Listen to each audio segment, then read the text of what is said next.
ரோட்ல போயிட்டு இருந்த பிச்சைக்காரர் ஒரு வீட்டு வாசல்ல போய் நிக்கிறாரு. அப்போ உள்ள இருந்து வந்த ஒரு அம்மா அவங்களோட குழந்தை கையால அரிசியை கொடுத்து போட சொல்றாங்க. அந்த பிச்சைக்காரரும் அதை வாங்கிக்கிட்டு அடுத்த வீட்டு வாசல்ல போய் நிக்கிறாரு. அப்போ அந்த வீட்டுல இருந்து வந்த பெண்மணியும் விளையாடிட்டு இருந்த அவங்களோட குழந்தைய கூப்பிட்டு அவங்க குழந்தை கையால அரிசியை போட சொல்றாங்க. கொஞ்ச காலத்துக்கு அப்புறம் ரெண்டு பெண்களும் இறந்து மேல் லோகம் போனதும் அங்கிருந்த நீதி தேவன் முதல் பெண்ணை சொர்க்கத்துக்கும் இரண்டாவது பெண்ணை நரகத்துக்கும் அனுப்ப சொல்றாரு.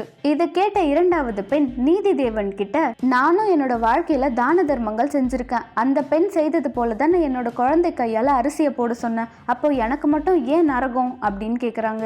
அதுக்கு நீதி தேவன், நீங்க ரெண்டு பேருமே உங்க குழந்தை கையால பிச்சையிட்டு இருந்தாலும் உங்களோட எண்ணங்கள் வேற மாதிரி இருந்தது. அந்த பெண் அவங்க குழந்தைக்கு புண்ணியம் வரட்டுமே நினைச்சாங்க, ஆனா நீ எங்க உன் கையால போட்டா அதிக அரிசி போயிடுமோன்னு உன் குழந்தைய போட வச்ச, உனக்கு இருந்த இந்த கெட்ட எண்ணத்தினால தானம் பண்ணியும் புண்ணியம் கிடைக்காம போயிடுச்சு அப்படின்னு சொல்றாரு.